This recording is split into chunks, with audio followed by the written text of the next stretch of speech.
റമദാന്റെ ദിനങ്ങളാണ്. ലോകമെമ്പാടുമുള്ള മുസ്ലിം ജനത വ്രതനിഷ്ഠയിലൂടെ അഗ്നിശുദ്ധി ആർജിക്കുന്ന ദിനങ്ങൾ. പുണ്യങ്ങളുടെ പൂക്കാലമായി റമദാൻ വിശേഷിപ്പിക്കപ്പെടാറുണ്ട്.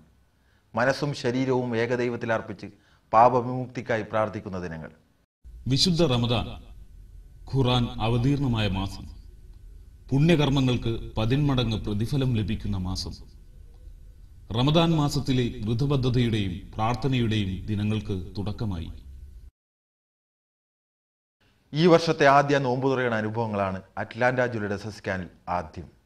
അൽ ഫുർഖാൻ സെന്ററിന്റെ ആഭിമുഖ്യത്തിൽ ബഹ്റൈൻ പാകിസ്ഥാൻ ക്ലബ്ബിൽ സംഘടിപ്പിച്ച ഇഫ്താർ വിരുന്നിൽ കേരള ISM പ്രസിഡന്റ് സയ്യിദ് മുഹമ്മദ് ഷാക്കിർ, പണ്ഡിതനും വാഗ്മിയുമായ Mujahid Balussery, GDN associate editor Soman Baby തുടങ്ങിയവർ പങ്കെടുത്തു.